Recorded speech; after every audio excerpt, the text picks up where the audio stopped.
আজকে সকাল সকাল আবার বেরিয়ে পড়লাম, চললাম আমাদের অতি প্রিয় একটি জায়গাতে। ওই যে একটা গান আছে না, আমার ক্লান্ত মন ঘর খুঁজেছে যখন, ঠিক এরকমই একটা অনুভূতি আমি ফিল করি এই জায়গাটির প্রতি। হ্যাঁ, আমাদের এবারের গন্তব্য হলো নদিয়ার মায়াপুর। এর আগেও আমরা বহুবার গিয়েছি মায়াপুরে, কিন্তু গত 1.5-2 বছরে যাওয়ার আর সুযোগই হয়ে ওঠেনি। তাই তো হঠাৎ করে প্ল্যানটা বানিয়ে ফেললাম। মায়াপুর নাম হলেও যখনই আমি মায়াপুরে গিয়ে থেকেছি, আমি অনুভব করেছি বাইরের সমস্ত টেনশন, অফিসের কাজ সব কিছু যেন ভুলে যাই। বড্ড বেশি হালকা লাগে ওখানে গেলে, আর সেই টানেই যেন বারবার সেখানে যাওয়া। এইবার মায়াপুর যাওয়ার সময় প্রথমবারের জন্য আমি কল্যাণী জাগলি হাইওয়েটা দেখলাম। প্রায় 7 কিলোমিটার দীর্ঘ প্রশস্ত এই হাইওয়েটি অপূর্ব সুন্দর লাগলো। আমাদের গাড়িও এই সুন্দর রাস্তা দিয়ে খুব স্পিডেই এগিয়ে চলতে থাকলো আমাদের গন্তব্যের দিকে। একটু পরেই আবার চোখে পড়ল গ্রাম বাংলার সৌন্দর্য। মায়াপুরে যাওয়ার সময় আমরা বেশ সুন্দর একটা রৌদ্র ছায়া আবহাওয়া পেয়েছিলাম। একটু পরে আমরা দাঁড়ালাম একটা ছোট চায় ব্রেকের জন্য। তখনই বুঝলাম ওয়েদার যতটা ভালো ভাবছি ততটাও কিন্তু ভালো নয়। গরম বাবাজি বেশ জাঁকিয়েই পড়েছেন। ফুলিয়াতে সারি সারি শাড়ি মেলা দেখে বুঝলাম আমরা আমাদের গন্তব্যের বেশ কাছে এসে গেছি। একটু পরেই আমাদের চোখে পড়ল টিওভিপির মন্দিরটি। মনটা যেন খুশিতে একদম ভরে উঠল। কত দিন পর আমরা আবার আসলাম মায়াপুরে, এখানে বেশ 2-3 দিন কাটাবো বলে। বিগত প্রায় 1 মাস ধরে চেষ্টা করতে করতে অবশেষে আমরা পেয়েছিলাম ঈশ্বরদান ভবনে একটি রুম। এটি আমাদের আগামী 3 দিনের ঠিকানা। মায়াপুরে যত যত ভক্ত সমাগম বৃদ্ধি পাচ্ছে, মন্দির চত্বরের ভেতরে রুম পাওয়াও কিন্তু ততটাই মুশকিল হয়ে উঠেছে। যাই হোক, এবারের মতো আমরা একটি রুম পেয়ে গিয়েছি। আপনারা যদি মন্দির চত্বরের ভেতরে থাকতে চান তাহলে কিন্তু রুমের বুকিংটা আগে থেকেই করে আসবেন, নয়তো এখানে এসে রুমের বুকিং পাওয়া কিন্তু বেশ মুশকিল। আমাদেরকে ঈশ্বরদান ভবন থেকে পাঠানো হয়েছিল গদা ভবনের রিসেপশনে, সেখান থেকে রুম অ্যালট হলো। তারপরে আমরা আমাদের রুমের কি কালেক্ট করলাম ঈশ্বরদান ভবন থেকে। এর আগেও যতবার এসেছি আমরা বেশিরভাগই ঈশ্বরদান ভবনেই থেকেছি। চলুন আপনাদেরকে এবার আমাদের রুমটা দেখাই। খুব সুন্দর খোলামেলা পরিষ্কার পরিচ্ছন্ন একটা রুম। রুমের ভেতরেও বেশ অনেকটা জায়গা রয়েছে। ঈশ্বরদান ভবনটা মূল মন্দিরের থেকে একটু দূরে হলেও এটাই কিন্তু আমাদের প্রথম পছন্দ। তার কারণটা এক্ষুনি আপনাদেরকে দেখাচ্ছি। তার আগে রুমের বেসিক এমিনিটিসগুলো আপনাদেরকে দেখিয়ে দিই। সামান্য একটু বিশ্রাম নিয়ে আমরা আবার বেরিয়ে পড়লাম। এবার আমাদের লাঞ্চ করার পালা। একটু আগে আপনাদের যে বললাম ঈশ্বরদান ভবন আমাদের প্রথম পছন্দ, তার কারণ কিন্তু এই অপূর্ব একটা দৃশ্য। ঈশ্বরদান ভবনের জানলা থেকে টিওভিপির মন্দিরের এই যে সুন্দর দৃশ্যটা, এটা আমার ভীষণ পছন্দের। ঘন্টার পর ঘন্টা এখানে দাঁড়িয়ে অক্লান্তভাবে কিন্তু আমি এই দৃশ্য উপভোগ করতে পারি। এইবার চলুন আপনাদেরকে আরও একটা অপূর্ব সুন্দর দৃশ্য দেখাই। ঈশ্বরদান ভবনে ঢোকা মাত্রই আপনারা এই বিশাল ওয়াল আর্টটা দেখতে পাবেন। অনন্ত সজ্জায় বিরাজিত নারায়ণ, তার চারিপাশে অনন্ত কোটি কোটি ব্রহ্মাণ্ড, আর মাঝখানে বিরাজিত আমাদের রাধা মাধব। একটা মধুর হাসি বিরাজ করছে রাধা মাধবের মুখে, আর একটা অদ্ভুত প্রশান্তি বিরাজ করছে নারায়ণের মুখে। এই ছবিটা আমার এতই প্রিয় যে আমরা যখনই লিফটের সামনে আসি বেশ খানিকক্ষণ দাঁড়িয়ে এই ছবিটার দিকেই তাকিয়ে থাকি। ইতিমধ্যেই ঘড়ি জানান দিল ঘড়িতে বাজে এখন 2:30। এই দুপুরবেলা মন্দিরের ভেতরে প্রসাদ পাওয়ার আর কোনোই উপায় নেই। আমরা তাই চললাম মন্দির চত্বরের বাইরে লাঞ্চ করার জন্য। মায়াপুরের এই প্রশস্ত মন্দির চত্বরের ভেতরে এই টোটো কিন্তু খুবই অ্যাভেলেবেল। আমরা এখন লাঞ্চ করতে এসেছি মন্দিরের বাইরে। মন্দিরের 4 নম্বর গেটের ঠিক বাইরে বেরিয়েই বাঁদিকে বিষ্ণুভোগ নামে একটি অপূর্ব সুন্দর ভেজ রেস্টুরেন্টে। ঢোকার আগেই একটা বড় বিরিয়ানির হাঁড়ি কিন্তু আমার চোখে পড়েছিল, তাই প্রথমেই আমরা অর্ডার করলাম ওনাদের ভেজ বিরিয়ানি। অপূর্ব অপূর্ব ছিল তার স্বাদ। ভেজ বিরিয়ানিও যে এতটা টেস্টি হতে পারে তা এখানকার খাবার না খেলে কিন্তু আমরা জানতেই পারতাম না। এত ভালো একটা বিরিয়ানি ট্রাই করার পর আমি তো মনে মনে ঠিক করেই নিলাম যে এর পরের বারেও আমি বিরিয়ানিই নেব। আমার বোন আর মা অবশ্য ওনাদের ভাত, ডাল, তরকারি ইত্যাদিও ট্রাই করে বলল, সেটাও ছিল অত্যন্ত সুস্বাদু। এরপরে আমরা ওনাদের মেনুর বিখ্যাত সোয়া চাপটাও ট্রাই করলাম। আর তার সাথে মনে মনে একটা ফোন দিয়ে আটলাম, যেদিনকে আমরা বাড়ি ফিরবো সেদিনকেও বিরিয়ানি প্যাক করিয়ে নেব, যাতে বাড়ি গিয়েও আমরা এই অপূর্ব স্বাদের বিরিয়ানি খেতে পারি। সত্যি বলতে কি, বিষ্ণুভোগের এই পিওর ভেজ রান্না কিন্তু আমার দারুণ লেগেছে। আর আপনারা যদি মায়াপুরে আসেন, আমি অবশ্যই রেকমেন্ড করব, এখানে কিন্তু একবার হলেও খেয়ে যাবেন। ওনাদের কাছে দেখলাম নবদ্বীপের বিখ্যাত মিষ্টি দইও পাওয়া যায়। কাজেই মায়াপুরে বসে নবদ্বীপের স্বাদ পেতে হলে আপনারা আসতেই পারেন এই বিষ্ণুভোগে। অপূর্ব সুন্দর একটা লাঞ্চ সেরে আমরা এবার ফিরলাম আমাদের হোটেলের পথে।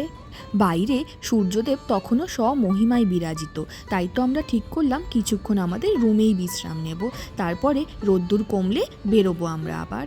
ঘড়িতে যখন ঠিক 5:30 তখন দেখলাম বাইরের রোদ্দুরটা বেশ পড়ে এসছে, আর বাইরের দৃশ্যটাও বেশ মনোরম লাগছে। এইবার তাড়াতাড়ি করে আমরা তৈরি হয়ে নিলাম। আমাদের এবার মন্দিরে গিয়ে রাধা মাধবকে দর্শন করার পালা। মন্দির 1টা থেকে 4টে অবধি বন্ধ থাকে, তারপরে শুরু হয় সন্ধ্যারতি। আগেই বললাম ঈশ্বরদান ভবন থেকে মূল মন্দির বেশ খানিকটা রাস্তা। মাঝখানে টোটো করা যায় ঠিকই, কিন্তু টোটোও কিন্তু আপনাকে পুরো মন্দির অবধি ছাড়বে না, তাই আমরা এখান থেকেই একটা হুইল চেয়ারের ব্যবস্থা করলাম। আপনাদের সাথেও যদি এমন কেউ থাকে যার হাঁটার সমস্যা রয়েছে, তাহলে আপনারাও এখান থেকে হুইল চেয়ার নিতে পারেন। এই রিসেপশন থেকেই আমরা হুইল চেয়ার সংগ্রহ করলাম, যার জন্য আমাদের দিতে হয়েছিল 1000 টাকা, যেটা পরে আবার রিফান্ডও হয়ে যায়। এইবারের মতো মায়াপুরে এসে এই প্রথম আমরা রাধা মাধবকে দর্শন করলাম। আপনাদেরকে একটা ভীষণ ছোট্ট কিন্তু বেশ মধুর লীলা শেয়ার করি। আমি, আমার বোন, আমার মা, আমরা 3 জনে মায়াপুর যাওয়ার আগে রাধা মাধবকে বলেছিলাম আমাদের নিজের নিজের পছন্দের ড্রেস পরে থাকতে। তার মধ্যে আমরা যেদিনকে গেলাম, রাধা মাধবী পিঙ্ক কালারের ড্রেসটা পরেছিলেন, যেটা কিন্তু আমার মায়ের পছন্দের ছিল। তো আমার মায়ের কথা কিন্তু অবিকল শুনেছেন তিনি। ভগবান যে কতটাই ভক্তবৎসল তার একটা ছোট্ট নিদর্শন আমরা হাতে নাতেই পেয়ে গেলাম। মন্দিরে দর্শন শেষে আমরা বাইরে আসলাম। এইবার আমরা এসেছি ভজন কুটিরের সামনে। এই ভজন কুটিরে যখনই আপনারা যাবেন, দেখবেন কেউ না কেউ অবশ্যই কীর্তন করছে, কারণ কি এখানে অখণ্ড নাম সংকীর্তন চলতেই থাকে। ইসকন মায়াপুরের এই বিশাল চত্বরের মধ্যে এটিই কিন্তু সবথেকে প্রাচীনতম মন্দির, এবং 1972 থেকে 76-এর সময় প্রভু শিলপাদও এখানেই থাকতেন। এই ভজন কুঠিরেরই ঠিক সামনেই আপনারা সারি সারি অনেক দোকান পেয়ে যাবেন, যেখান থেকে আপনারা আপনাদের বাড়ির ঠাকুরের জন্য বিভিন্ন রকমের জিনিস সংগ্রহ করতে পারেন। আমরাও এই দোকানগুলোতে ঘুরতে ঘুরতে বেশ খানিকটা সময় কাটালাম। ঘড়িতে এখন প্রায় 8টা বাজে, কাজেই মন্দিরের বাইরের যারা দর্শনার্থী তাদের ভিড়টা অনেকটাই কমে এসছে। এই সময় গরমের দাপটটা বেশ খানিকটা কমেছে, সাথে মৃদুমন্দ বাতাস বইছে, তার সাথে জ্যোৎস্নার আলো। আমরা এখন প্রভুপাদের পুষ্প সমাধি মন্দিরের সামনে দিয়ে যাচ্ছি, আর এখানেই দেখতে পেলাম ওনাদেরকে। 2 হাত প্রসারিত করে মধুর একটা হাসি নিয়ে আপনার জন্য অপেক্ষা করছে জগন্নাথ, বলভদ্র এবং সুভদ্রা দেবী। এখনও যে সকল দর্শনার্থী মন্দিরের ভেতরে রয়েছেন, তারাও এখন দ্রুত পদে এগিয়ে চলেছেন মন্দির থেকে বাইরের দিকে। কিন্তু এই তাড়াহুড়োটা কিন্তু আবার আমাদের নেই, আমরা তো মন্দিরের ভেতরেই রয়েছি, তাই আমাদের হাতে বেশ খানিকটা সময় আছে মন্দির চত্বরের ভেতরে ঘুরে বেড়ানোর। আমার এই ভবঘুরে মনটার এই কথাটা ভাবলে বড্ড খুশি লাগে যে এখন বাড়ি ফেরার কোনো তাড়া নেই। বেশ কিছুক্ষণ বাউন্ডুলের মতো আমরা এদিক ওদিক ঘুরে বেড়াতে পারি। সারাদিন কতই না ভক্তের সমাগম হয় এখানে। এখন রাতের বেলায় ভক্ত সমাগম কিছু কম হলে তার রূপ যেন একদম অন্যরকম। সারা মন্দির চত্বর জুড়ে অদ্ভুত একটা প্রশান্তি বিরাজ করছে। পুষ্প সমাধি মন্দির পেরিয়ে এগাতে লাগলাম আমরা টিওবিপির মন্দিরের দিকে। মন্দির চত্বরের ভেতরেই এক জায়গায় দেখলাম বড় বড় মার্বেল কাটার কাজ চলছে। পরে জানতে পারলাম সেই মার্বেলগুলি কাটা হচ্ছে এই টিওবিপির মন্দিরের কাজের জন্যই। প্রভু শিলপাদ তার জীবদ্দশাতেই মাত্র 11 বছরের মধ্যেই নির্মাণ করেছিলেন 108টিরও বেশি মন্দির। আর এই টিওবিপির মন্দিরটি হচ্ছে ওনার স্বপ্ন, পৃথিবীর সর্ববৃহৎ মন্দির, যা খুব শীঘ্রই বাস্তবায়িত হতে চলেছে। এখান থেকে সামান্য একটু এগিয়ে গিয়েই আমরা পৌঁছে গেলাম মুভি ডোম থিয়েটারের সামনে, যেখানে বিভিন্ন আধ্যাত্মিক বিষয়ের ওপর শো দেখানো হয়। এখান থেকে আমরা সোজা ফিরে আসলাম আবার ঈশ্বরদান ভবনে। আমরা এখন যাচ্ছি ডিনার করতে, মহাপ্রসাদের আমরা কুপন কালেক্ট করে নিয়েছি, এখন আমরা ডিনার। আমরা ঈশ্বরদান ভবনের রিসেপশন থেকে আগেই ডিনারের কুপনটা কেটে রেখেছিলাম।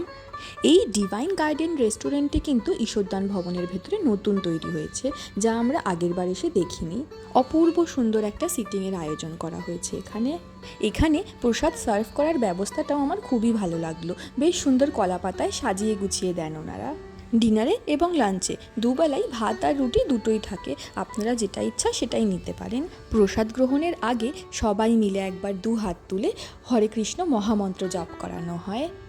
ভগবানের প্রসাদ মানেই তা অমৃত, কিন্তু তা হলেও এর স্বাদও ছিল কিন্তু অতুলনীয়, সেটা কিন্তু মানতেই হবে। রাত্রি 9টার মধ্যেই আমাদের প্রসাদ পাওয়া ডান হয়ে গেল, তাই কিছুটা হাতে সময় থাকাতে ভাবলাম সামনে নিরিবিলি রাস্তাটায় একটুখানি রাত্রিকালীন ভ্রমণ করা যেতে পারে। এটাকে রাত্রি ভ্রমণ না বলে সন্ধ্যাকালীন ভ্রমণও বলাই যায়, কারণ কি বাড়িতে থাকলে এই সময় আমাদের সবে সন্ধ্যাই হয়। চাঁদের জ্যোৎস্নাতে চারিদিকের রাস্তাঘাট ঝলমল করছে, ফুলে ফুলে ভরে উঠেছে চারিপাশের গাছগুলি। চারিদিকের পরিবেশ বড়ই মনোরম। ব্যস্ত জীবনের থেকে ছুটি পেতে তাই তো বারে বারে ফিরতে ইচ্ছা করে এখানেই। রাধা মাধবের অশেষ কৃপাতে শুধু যে এখানে জায়গাটা ভাল লাগে তা নয়, এখানে বেশ কিছু মানুষের সাথেও আত্মীয়তা হয়ে গেছে। যেমন ধরুন, যেই প্রভুজির গাড়িতে আমরা কলকাতা থেকে মায়াপুর এত সেফলি চলে আসলাম। আমি স্ক্রিনে ওনার নাম্বারটা দিয়ে রাখলাম, যদি আপনাদের কখনো দরকার পড়ে অবশ্যই যোগাযোগ করতে পারেন। ইতিমধ্যে আমরা আমাদের রাত্রিকালীন ভ্রমণ শেষ করে এবার চলেছি আমাদের রুমের দিকে। রাধা মাধবের কৃপায় আজকে একটা খুব সুন্দর দিন কাটালাম। কালকে সকালে আবার দেখা হবে আপনাদের সঙ্গে পরবর্তী ব্লগে। হরে কৃষ্ণ।